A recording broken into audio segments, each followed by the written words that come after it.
Merhaba, Buğday'la Tohumdan Hasada Ekolojik Yaşam programında yine birlikteyiz. Ben Buğday Derneği'nden Oya Ayman.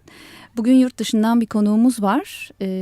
Türkiye'ye pazartesi günü geldi. Salı günü ve perşembe günü çeşitli konuşmalar yaptı. Bilişim Kongresi'nde ve Zumbara'nın organize ettiği etkinliklerde. Bugün de bir konuşması var. Zumbara'nın organize edeceği etkinlikte Kutsal Ekonomi kitabının yazarı Charles Eisenstein. Kendisi para tarafından yönetilen bir dünyada doğru yaşam ve idealler konusunda uzman ve armağan ekonomisi, hediye ekonomisi ve geçiş çağında toplum konusunda konuşmalar yaptı. Şimdi kendisiyle hem yeni ekonomi hem paraya bakış açısı ve bu armağan ekonomisine bakış açısı konusunda konuşacağız. Merhaba Charles, hoş geldin. Hello Charles, welcome. Thank you. Bize Serpil Ata Zumbara'dan yardımcı olacak çeviride. Çok teşekkürler Serpil. Hoş geldin sen de. Teşekkür ederim. Evet Charles, armağan kültürü ne demek? İlk önce istersen oradan başlayalım. First we want to start with what is gift culture? Gift culture. You could say that gift culture is any way of circulating things that people want and need without using money.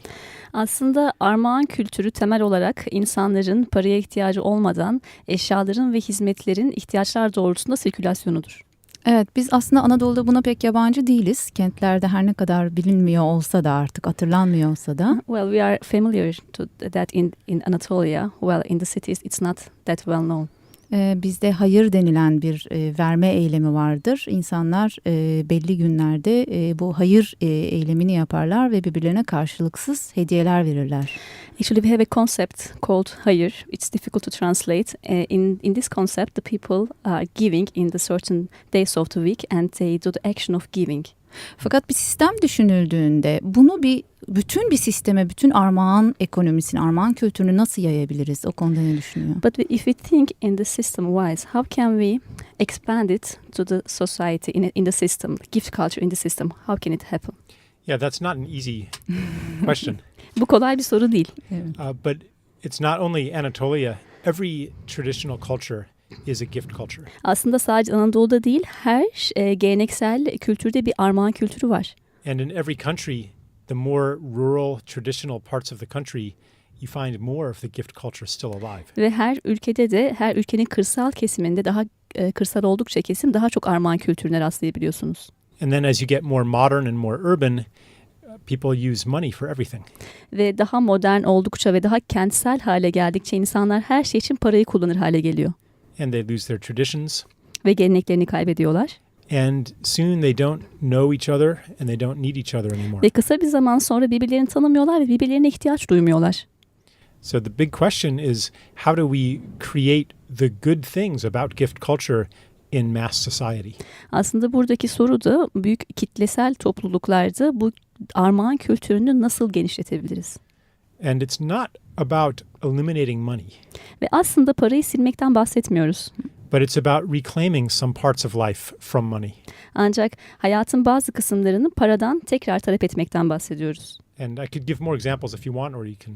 İsterseniz daha çok örnek verebilirim ya da siz sorularla Evet, devam hayatın edebilirsiniz. bazı kısımları derken neyi kastediyorsunuz? Mesela oradan devam For example, edebiliriz. when you say the different some parts of life, what do you mean? Well, for example, in America, life is very, very monetized. Mesela Amerika'da hayat çok fazla parasal hale geldi. So people don't even take care of their own children. sometimes. İnsanlar artık bazen kendi çocuklarına bile bakmıyorlar. But they pay people at a daycare center to do that. Bunun için birilerine ödeme yapıyorlar. Mesela günlük bakım merkezlerine. Many people have forgotten how to cook. Çoğu insan nasıl yemek yapacağını unuttu. Even friendship, if you need wise advice, maybe you go to a psychologist. Arkadaşlık bile eğer daha bilge bir tavsiyeye ihtiyaç duyuyorsanız psikoloğa gidiyorsunuz. The human need for touch, you go and pay a massage therapist. İnsanların o dokunuş ihtiyacı karşılığın içinde bir masaj için para veriyorsunuz. And how about imagination and play? Well, Peki hayal gücü ve oyun? instead of going outdoors, you play video games. Dışarı çıkıp oynamaktansa siz video oyunları oynuyorsunuz. So we pay for all of these things and we're cut off from intimate relationships with other people and nature. Biz tüm bunlar için ödeme yaparak tabiatla ve diğer insanlarla yakın ilişkilerimizden kendimizi kesiyoruz. And many people today want to recover some of those functions. Ve bugün birçok insan bu fonksiyonların bir kısmını tekrar almak istiyor. Also, in America and probably in any modern place, Ve tabii Amerika'da ve herhangi modern bir yerde every household has their own unit of everything. her hanenin kendi birimi var her şeye dair. Their own cars, their own television, their own tools. Kendi arabaları, kendi televizyonları, kendi araç gereçleri. And most of the time these aren't even being used. Ve çoğu zaman bunlar kullanılmıyorlar bile. So we could share these things. Bunları paylaşabiliriz. It would be better for the environment. Çevre için daha iyi olacaktır. And we'd have more opportunities to interact with each other. Ve birbirimizle etkileşim içinde olmak için de daha çok fırsatımız olacaktır. And we'd save money too. Ve aynı zamanda paradan da tasarruf edeceğiz tabii. Wouldn't have to work so hard. O kadar da çok çalışmamıza gerek kalmayacak. Evet, gerçekten kulağa güzel görünüyor ama dediğiniz gibi bu çok da kolay değil. Yani dönüşmek çok kolay değil. Yeah, it sounds really nice, but it's not easy. It's not easy to transform in that way. Yeah, there's a lot of work to do. Evet, yapılacak çok şey var. Ben şeyi söylemek istiyorum. Benim hayatımda en eğlendiğim zamanlar çok da parasız olduğum zamanlar. İşte ne bileyim arkadaşlarımla kampa gittiğim zamanlar. Cebimde çok fazla insanlar bir şekilde para kazanmak için bütün zamanlarını veriyorlar. Sonra o parayı doğru dürüst harcayacak zaman bulamıyorlar. Gerçekten de ne çocuklarına ne ailelerine. Actually, I want to share that the best times that I had, that I entertained myself was the times that I didn't have that much money. For example, I was going to camp with my friends. Then the people use most of their time to make money, but at that time they don't have time to use the money. For example, they don't have time for their children, for their family. Right. Yeah. Çok parlak. Yeah. Many people, if you look back at the happiest time in your life, was it the time when you were making lots of money and spending lots of money? Eğer bakarsanız aslında birçok insan için en güzel eğlendiğiniz zamanlarınızda hayatınızda çok para kazandığınız ve çok para harcadığınız zamanlar mıydı bunlar? And I think people, they imagine, oh, if I only had more money, I'd be happy. If I could buy this, if I could buy that, then I would be happy. İnsanlar genelde şöyle söylüyorlar. Daha çok param olsaydı mutlu olurdum. İşte bunu alabilseydim, şunu alabilseydim. But actually, even when you get the money and you can buy things, there's still an emptiness underneath. Ve aslında paranız olsa da ve siz onları alabilir hale gelseniz de yine içinizde yatan bir mutsuzluk oluyor. Because after a certain point, the things that we buy are substitutes for what we really need. Çünkü sonucunda sizin aldığımız şeyler bizim o içsel ihtiyacımızı tam karşılamıyor. Of course, I'm not talking about food and shelter. I mean, some people are in a very desperate situation. Tabii ben burada yemekten ve korunmadan, barınaktan bahsetmiyorum. Çünkü bazı insanların gerçekten umutsuz koşulları var. But even that is a product of the system, the money system. Ama aynı zamanda para sisteminden dolayı da. Because we live in a world of abundance. Çünkü biz bolluk dünyasında yaşıyoruz. And the scarcity is artificial. Ve kıtlık doğal değil. Yeah. Evet. Peki biraz önce paylaşımın bir takım yolların olduğundan söz ettiniz. Bu yollardan biraz söz eder misiniz? You talked about there are some ways to share. Can you talk about these sharing ways? Well, in addition to the traditional ways, Geleneksel yollara ilave olarak people are developing new ways for modern society. İnsanlar modern toplumlar için yeni yollar da geliştiriyorlar. Zumbara has a lot of new ways. Zumbara'nın da kendi içinde yeni birçok yolu var. For example, time banking, Mesela zaman bankacılığı. where you go online and you offer your time to meet other people's needs, and other people offer their time to meet your needs. Siz online olarak bir topluluğa giriyorsunuz ve diğer insanların ihtiyaçlarını karşılamak için kendi zamanınızı sunuyorsunuz ve diğer insanlar da sizin ihtiyaçlarınızı karşılamak için kendi zamanlarını sunuyorlar. So maybe if you spend an hour to drive somebody to the airport, you get one credit. Ve siz birisini havalanına götürmek için bir saat kullandığınızda bir kredi alıyorsunuz. And maybe someone will spend 1 hour helping you fix your toilet. Belki de bir başka birisi tuvaletinizin tamiratında size bir saat yardım ediyor. All without money. Ve hepsi parasız. Galiba zamanı yönetmek de çok önemli bir yetenek olsa gerek. Çünkü zamanı yönetmeyi öğrendiğimiz zaman hep birileri bizim 40 saat, 50 saat çalışmamız gerektiğini ve karşılığında da şu kadar para vereceğini söylüyor. Yani biz 15 günlük tatillerle yılda yetinmek zorundayız çoğumuz çalıştığımız için. Fakat onun dışındaki zamanları belki yönetme konusunda birazcık beceri kazandığımızda diğer zamanlar konusunda da belki beceri kazanacağız. Bilemiyorum, yani birileri bize dayatmaya devam ediyor. Yani o beceri öyle mi kazanılacak? Acaba ben onu merak ediyorum. Also, I think it's a great ability to manage time. Actually, we give our 40 hours of time for work and they give us money in return. And we try to be okay with 15 days of annual holidays. And we spend a lot of time working and maybe its time management is to use the time that we don't work for ourselves, or what does it really mean, this time management? Or could I translate? Yeah. Yeah. I'll just say that time management is a very new concept. Aslında zaman yönetiminin yeni bir konsept, çok yeni bir konsept olduğunu düşünüyorum. Like, look at somebody in a traditional Anatolian village. Geleneksel bir Anadolu köyünde birisine bir bakın. Maybe your great grandmother. Belki büyük anneniz. Did she use time management? Zaman yönetimini kullanıyor muydu? Is the pace of life slower or faster in a village? Köylerde zamanın akışı hızlı mıdır, yavaş mıdır? Are people more in a hurry or less in a hurry? İnsanlar daha çok mu acele ederler, daha az mı acele ederler? Of course, the pace of life is slower and they have the experience of having much more time. Tabii ki hayatın akışı daha yavaş olduğu için insanların daha çok zamanları olduğuna dair bir deneyimleri vardı. Which is very ironic because we have all of these time-saving devices. Bu çok ironik çünkü bizim hepimizin zamanımızdan zaman kazandırıcı aletlerimiz var. Right? Cars instead of walking. Değil mi? Yürümek yerine araçlarımız var, arabalarımız var. Washing machines instead of washing by hand. Ellerinizi yıkamak yerine çamaşır makineleri var. With so many time-saving devices, why are we busier? Bir sürü zaman kazandıracak aletimiz var, makinemiz var. Neden daha çok meşgulüz? It's because of the endless chase for money. Bunun sebebi de sonu gelmeyen paranın peşinden koşmamız. And the reason for that is not greed. Ve bunun sebebi aslında açgözlülük değil. It's not that you're bad or sinful because you use money. Parayı kullandığınız için bu kötü olduğundan ya da bunun günahkar olduğundan değil. It's really because of the way that money is created in our system.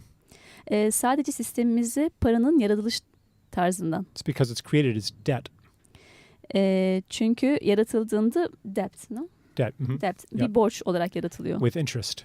Faizi olan bir borç. So everybody is always under pressure. Ve herkes de kendini baskı altında hissediyor. Because more and more, everything that we need to live, we can only get with money.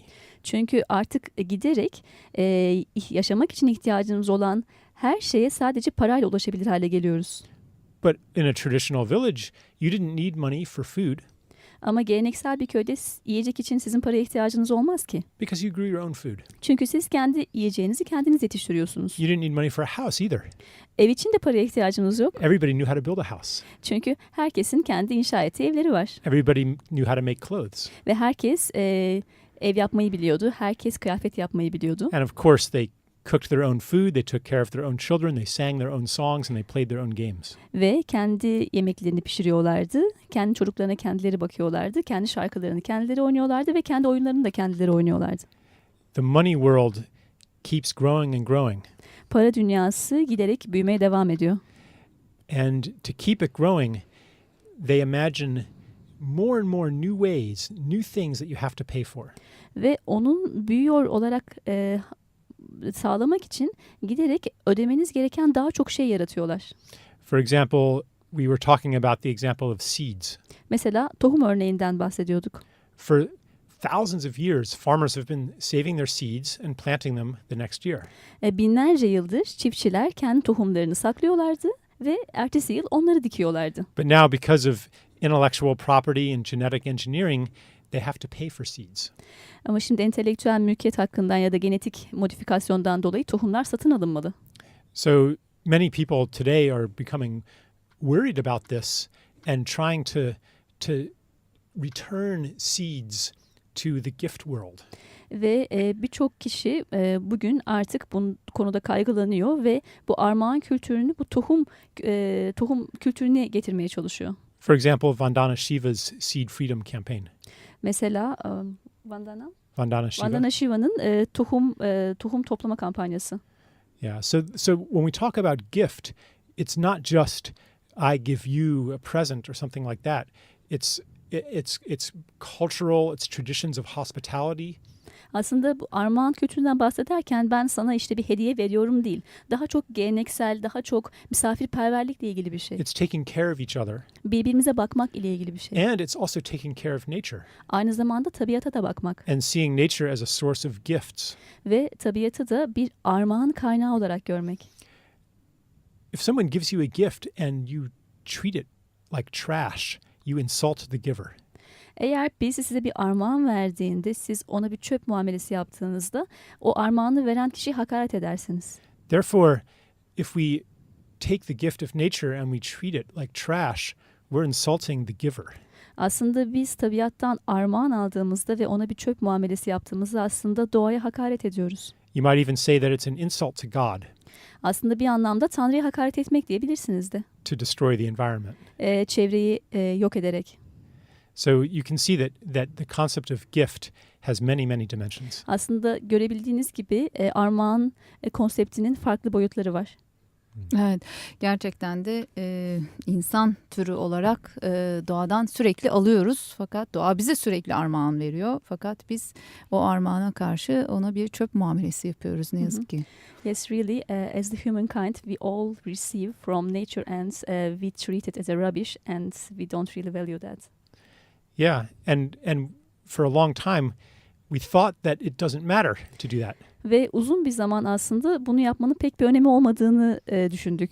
But now we're discovering very painfully that it matters.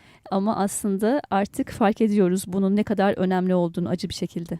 We're discovering that what we do to nature, we're doing to ourselves. Ve keşfediyoruz ki doğaya yaptığımız her şeyi aslında biz kendimize yapıyoruz. And we're discovering what we do to other people, we're doing to ourselves. Ve yine keşfediyoruz ki diğer insanlara yaptığımız şeyi aslında biz kendimize yapıyoruz.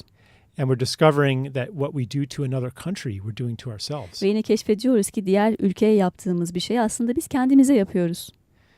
So, for example, America has done a lot of terrible things in the world. Mesela Amerika dünyada birçok kötü berbat şeyler yaptı. But are we better off now? Ama şu anda biz daha iyi miyiz? Maybe if you watch Hollywood movies, you think that America is better off. Belki de Hollywood filmlerini izleyince Amerika'nın yine hala daha iyi olduğunu düşünebilirsiniz. But actually, if you go to America, you'll see how unhappy and obese and depressed and lonely people are. Ama şimdi Amerika'ya gitseniz insanların ne kadar mutsuz olduğunu, ne kadar obez olduğunu, ne kadar yalnız olduğunu görürsünüz. And we have the most people in prison of any country. Ve herhangi bir ülkeden daha fazla hapishanemiz var. So we're learning that we're all connected. Ve öğreniyoruz ki aslında hepimiz birbirimizle bağlantılıyız. And the environmental crisis today is showing humanity that we're all in this together. Ve bugünkü çevresel kriz de aslında insanla hepimizin bir olduğunu gösteriyor. So it's time to let go of the old enmities. Artık bu eski alışkanlıkların artık bırakma zamanı. Peki aklıma hep şöyle bir şey geliyor. Yani giderek tüketen bir dünyada, tüketim toplumunun içerisinde yaşıyoruz hala ne yazık ki ve biraz önce verdiği örnekte Charles'ın kırsalda evet bunu yapmak belki kolay. Yani zaman yönetimi yerine insanların bir şekilde karşılıklı o imeceyi gerçekleştirmeleri gerçekten biraz daha kolay ama kentlerde bunu gerçekleştirmek daha güç olabiliyor. Peki şöyle bir yol deneyebilir miyiz? Kentlerde adil ticaret ürünü üreten, doğa dostu ürün üreten tüketicinin ürününü almak için kooperatifler kurarak, ekolojik pazarlardan alışveriş ederek, doğa dostu ürünler kullanarak, bu konuda çalışan sivil toplum kuruluşlarına destek vererek, onlar da gönüllü çalışarak bu tür bir bağış yapabilir miyiz? Bu tür bir verme yapabilir miyiz? Bu yol olabilir mi kentlerde yaşayanlar için? Actually, this gift culture, it is easy to practice it in the rural areas. But if we come to the urban areas, it's not that easy. So can we do it like promoting the fair trade? Like in this all-consuming society, we consume day by day more in this consumption, and maybe can we do it by consuming from the producers, from like consuming the products coming from fair trade, or doing our shopping from ecological markets, or cooperating with some NGOs as a volunteer. Yes. Yes, all of these are examples of living in the gift. Evet, tüm bunlar aslında armağan içinde yaşamanın örnekleri. So if you buy fair trade things, you're actually paying more than you need to.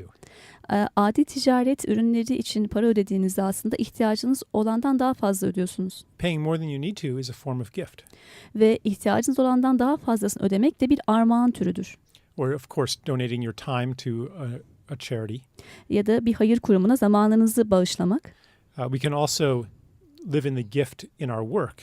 Aslında kendi işimizde de armağanda yaşayabiliriz. When you decide on your career, you can think, what are my gifts and what do I want to create?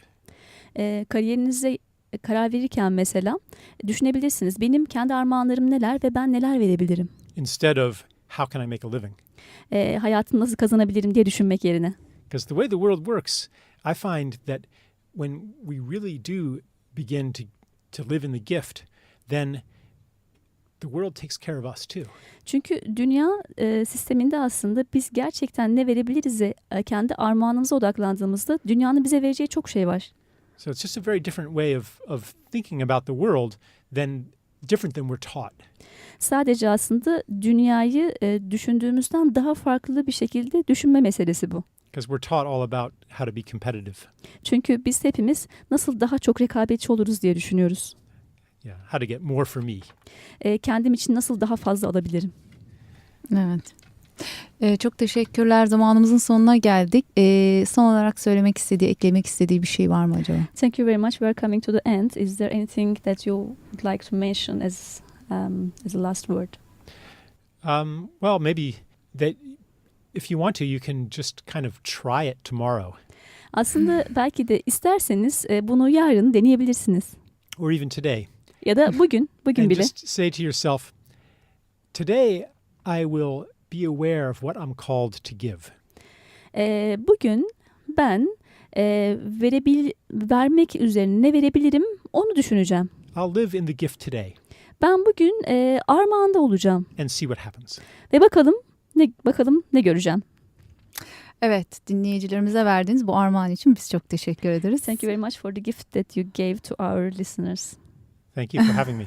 Evet. Teşekkürler. Ben Beni buraya çok davet ettiğiniz teşekkürler için. Serpil, sana da bu armağan için.